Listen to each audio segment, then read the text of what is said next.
Hai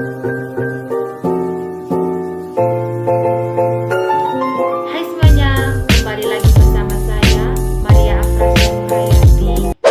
Saya mahasiswa semester 3 program studi S1 Keperawatan Fakultas Ilmu Kesehatan Universitas Katolik Indonesia Santo Paulus Banten.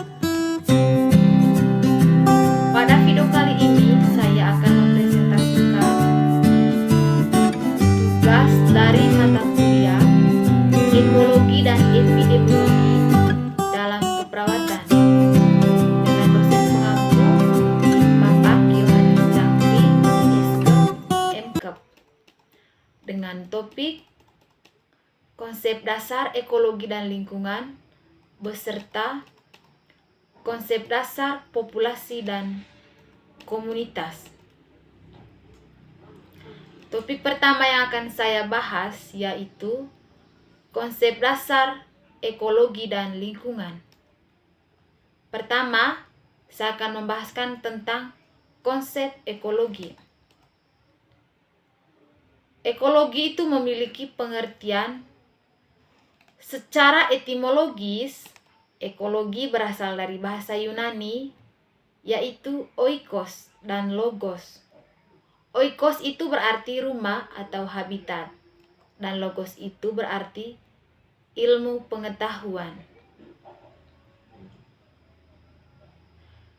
Ekologi merupakan cabang ilmu yang mempelajari tentang interaksi makhluk hidup yang satu dengan yang makhluk hidup yang lain. Adapun pengertian ekologi menurut para ahli. 1. Ernst Haeckel. Menurut Ernst Haeckel 1866, ekologi adalah ilmu pengetahuan komprehensif tentang hubungan organisme terhadap lingkungan hidupnya. Yang kedua, menurut G. Taylor Miller 1975, dia mengatakan bahwa ekologi adalah ilmu yang mempelajari hubungan timbal balik antara organisme dengan organisme lain serta lingkungannya. Yang ketiga, menurut Pianka 1998, Smith 1990 menyatakan, jika ekologi merupakan ilmu yang mempelajari hubungan antara organisme dan seluruh faktor fisik dan biologis yang saling berpengaruh dan mempengaruhi. Oke, itu merupakan pengertian ekologi. Yang kedua, ruang lingkup ekologi. Ruang lingkup ekologi pada dasarnya terbatas pada beberapa hal, seperti individu, ekosistem, dan biosfer. Individu itu apa? Individu merupakan satuan organisme sejenis atau spesies tertentu pada suatu lingkungan. Contoh dari individu adalah seorang manusia, seekor ikan, seekor burung, seekor anjing, dan sebagainya. Yang kedua, ekosistem.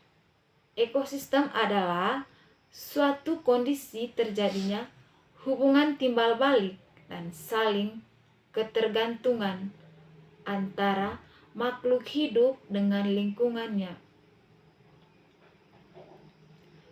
Contoh dari ekosistem itu sendiri adalah misalnya ekosistem laut.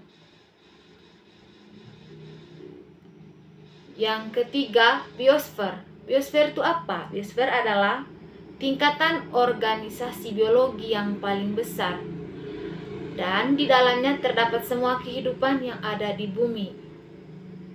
Di dalam biosfer terdapat pula interaksi antara lingkungan fisik secara keseluruhan.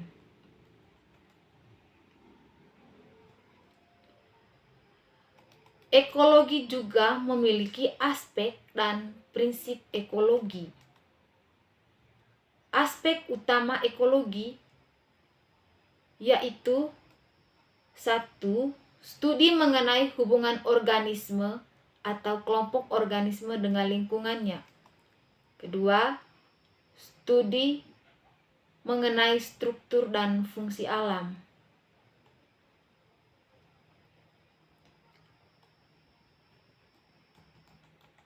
Prinsip ekologi.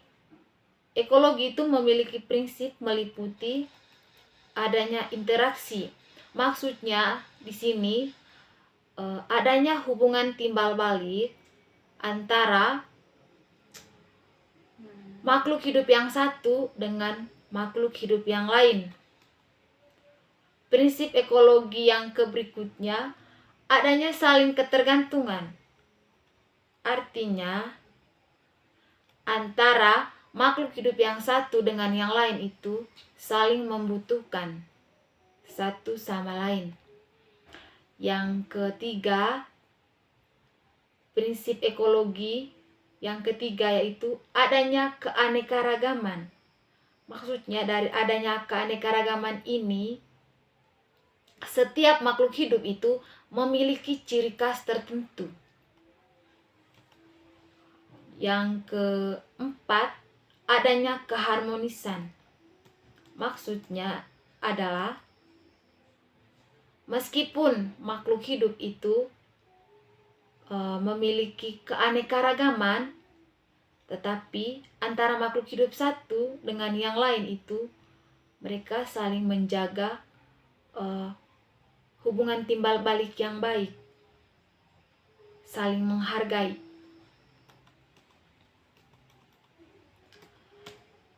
Ekologi juga memiliki manfaat, yaitu 1. Mengenal keanekaragaman hayati. Maksudnya adalah ekologi memberikan manfaat kepada manusia dalam memahami berbagai makhluk hidup serta hubungan antara makhluk hidup dengan lingkungannya. Misalnya, bagaimana seekor unta dapat bertahan hidup pada lingkungan yang kering dan bersuhu tinggi. Contoh lainnya lagi, bagaimana seekor penguin dapat bertahan hidup di lingkungan dengan yang suhu dingin. Manfaat ekologi yang kedua yaitu mengenal perilaku makhluk hidup. Artinya, ekologi memberikan manfaat kepada manusia untuk mengenal perilaku makhluk hidup dan hubungannya dengan lingkungannya. Kita ambil contoh saja, misalkan sistem sonar pada kapal selam yang meniru indera dari hewan kelelawar dan lumba-lumba sehingga dapat bermanfaat bagi manusia untuk menentukan target atau lokasi yang ditujukan dari para penyelam tersebut. Manfaat dari ekologi yang ketiga yaitu mengetahui peran manusia terhadap lingkungan. Maksudnya, ekologi membuat manusia lebih mengetahui peran manusia terhadap lingkungannya. Seperti contohnya, produk DDT yang bertujuan untuk memberantas hama, ternyata produk ini juga dapat mencemari lingkungan manusia dan dapat menyebabkan kematian pada organisme lainnya. Manfaat ekologi yang keempat yaitu pemetaan konsumsi pangan. Maksudnya, ekologi berguna untuk memetakan konsumsi pangan dan mengetahui struktur serta skala pangan dari setiap makhluk hidup.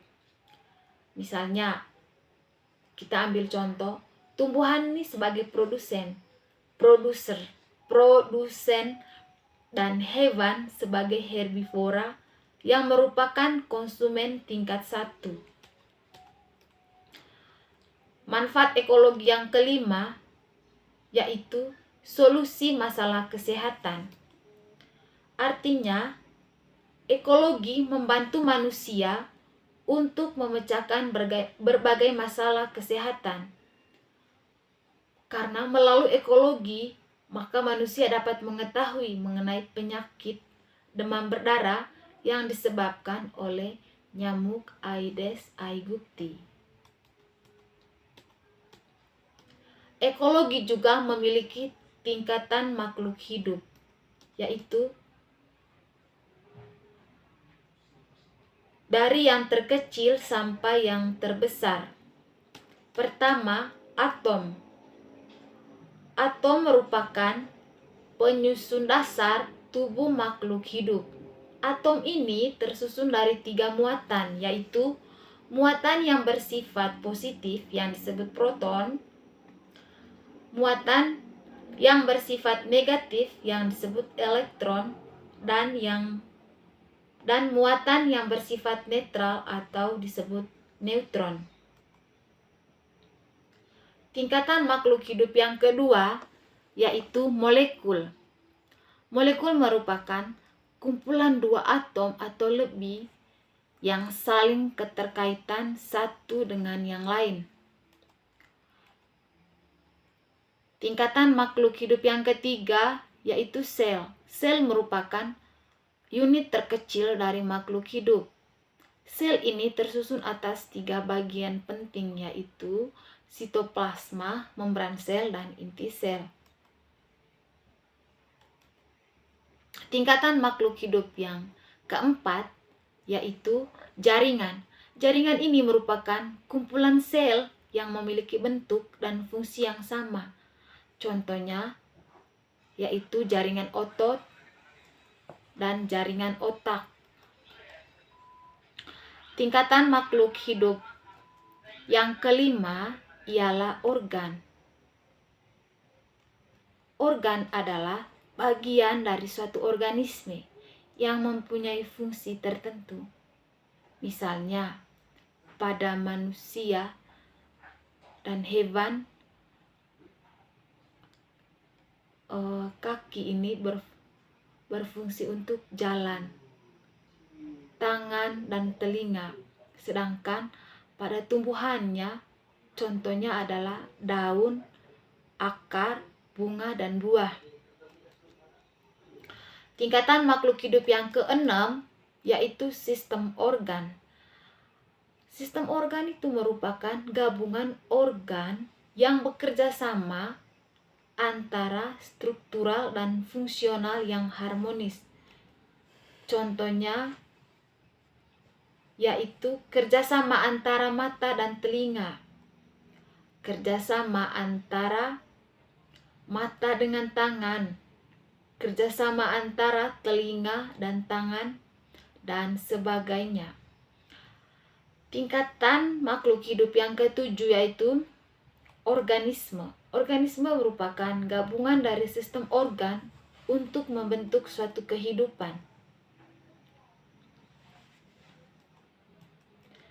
Tingkatan makhluk hidup yang kedelapan yaitu populasi.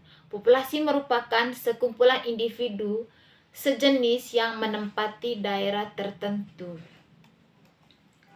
Yang tingkatan makhluk hidup yang kesembilan, komunitas merupakan seluruh makhluk hidup yang hidup dan mendiami suatu daerah. Tingkatan makhluk hidup yang ke-10 yaitu ekosistem. Ekosistem merupakan ekologi yang terbentuk adanya hubungan timbal balik antar makhluk hidup. Tingkatan makhluk hidup yang ke-11 yaitu bioma. Bioma merupakan ekosistem yang besar yang terdiri dari flora, fauna yang hidup di daerah tertentu. Dan tingkatan makhluk hidup yang paling besar yaitu biosfer. Biosfer merupakan bagian luar dari planet bumi yang terdiri dari daratan, air, dan udara yang akan terjadi proses kehidupan berlangsung.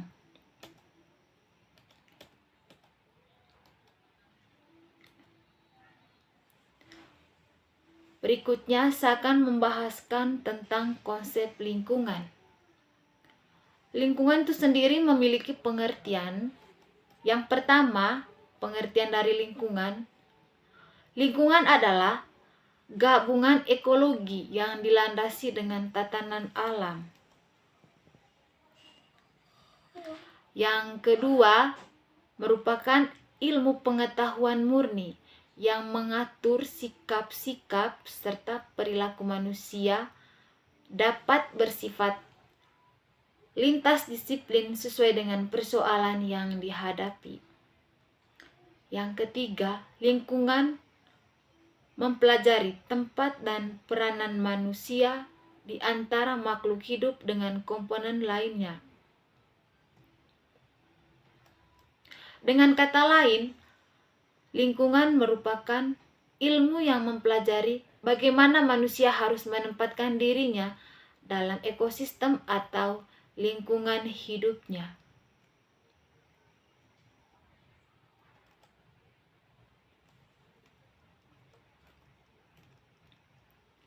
Yang kedua, unsur lingkungan hidup.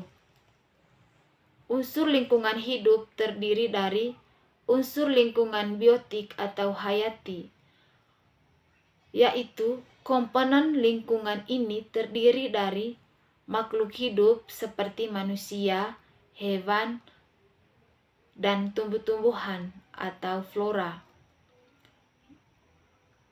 Dan unsur lingkungan hidup yang kedua yaitu unsur lingkungan abiotik.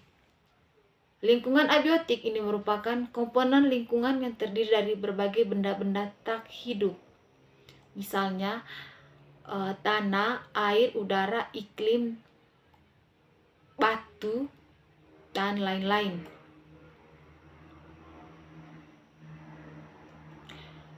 Unsur lingkungan hidup yang ketiga yaitu unsur sosial budaya. Artinya adalah lingkungan sosial yang di dalamnya terdapat sistem nilai, gagasan, keyakinan dalam menentukan perilaku manusia sebagai makhluk hidup. Lingkungan juga memiliki manfaat yaitu 1. Menyediakan sumber makanan, oksigen, wisata, pendidikan, dan obat-obatan. Dan manfaat lingkungan yang kedua yaitu manfaat tumbuhan dan satwa liar dalam penyerapan karbon. Kemudian manfaat kelelawar dalam penyerbukan bunga, buah seperti durian. Manfaat lingkungan yang ketiga yaitu dalam menyediakan berbagai sumber obat-obatan, penelitian, pengetahuan, dan kesehatan. Itu saja tentang konsep dasar ekologi dan lingkungan. Sekarang saya akan membahas tentang topik konsep dasar populasi dan komunitas. Pertama, saya akan menjelaskan tentang konsep populasi.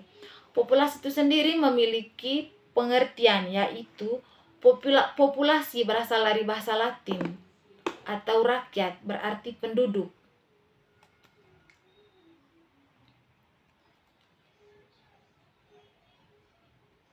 Populasi adalah sekelompok makhluk hidup dengan spesies yang sama yang hidup pada suatu wilayah yang sama dalam kurun waktu yang sama pula. Misalnya,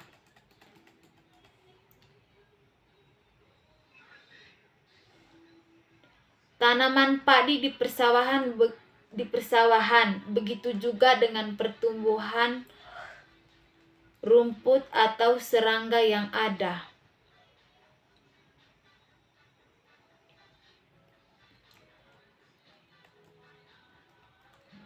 Pada konsep populasi juga terdapat beberapa bagian yaitu Satu, kerapatan atau kepadatan. Ada dua hal yang mempengaruhi perubahan kepadatan populasi organisme pada suatu daerah.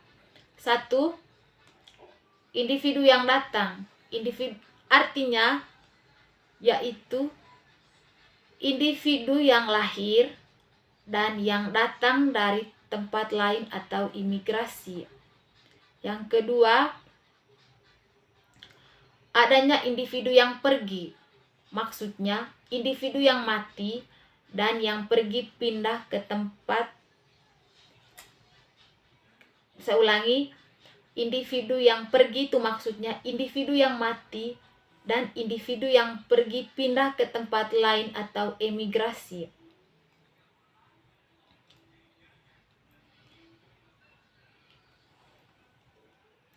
Populasi juga dapat dipengaruhi oleh natalitas atau angka kelahiran.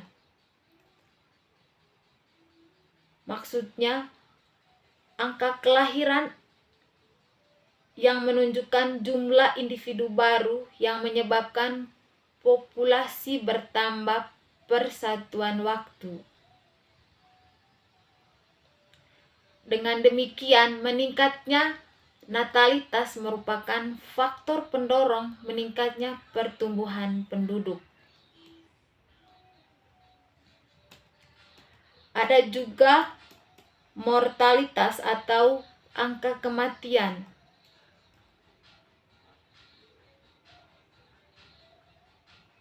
Maksudnya, angka yang menunjukkan jumlah penurunan individu per satuan waktu.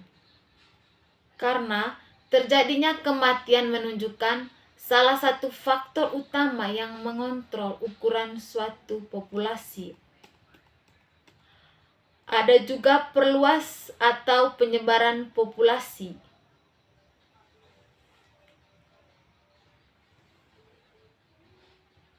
Ada tiga bentuk penyebaran populasi, yaitu sebagai berikut. Satu, emigrasi, artinya gerakan keluar atau kepergian individu keluar dari batas-batas tempat populasi sehingga populasinya berkurang.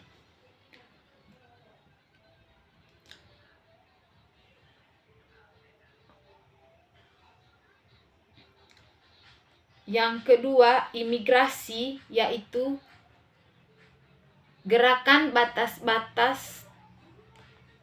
Saya ulangi, emigrasi yaitu gerakan ke dalam batas-batas ke tempat populasi sehingga populasi bertambah. Yang ketiga, imigrasi yaitu berangkat atau pergi dan kembali secara periodik. Ada juga mempunyai sifat-sifat genetik yang berhubungan secara langsung dengan ekologi, yaitu beradaptasi, keserasian, reproduktif, dan ketahanan.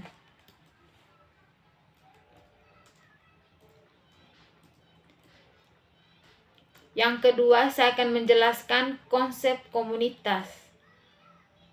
Pengertian dari komunitas adalah kumpulan dari berbagai populasi yang hidup pada suatu waktu dan daerah tertentu yang saling berinteraksi dan mempengaruhi satu sama lain.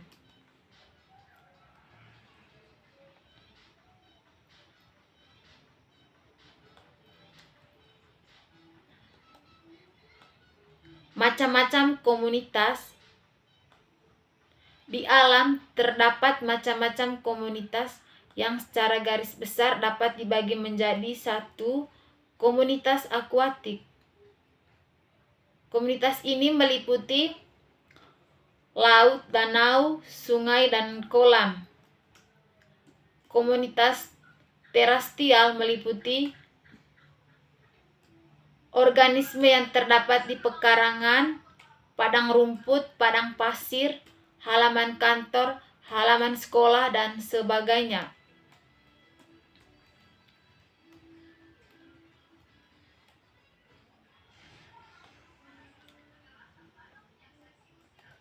Menurut Soerani 2003, dia menjelaskan tentang pemberian nama komunitas berdasarkan satu, bentuk atau struktur utama seperti jenis dominan, bentuk-bentuk hidup atau indikator lainnya seperti hutan pinus, hutan agatis, hutan jati, atau hutan dipterocarpaceae.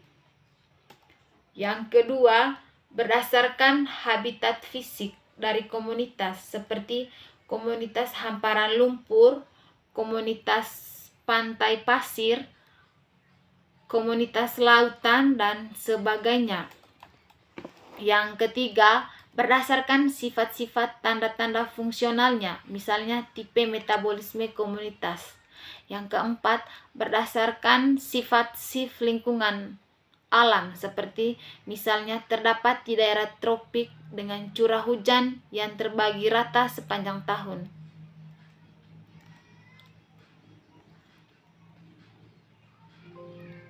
Ada beberapa macam pola penyebaran pada populasi dan komunitas.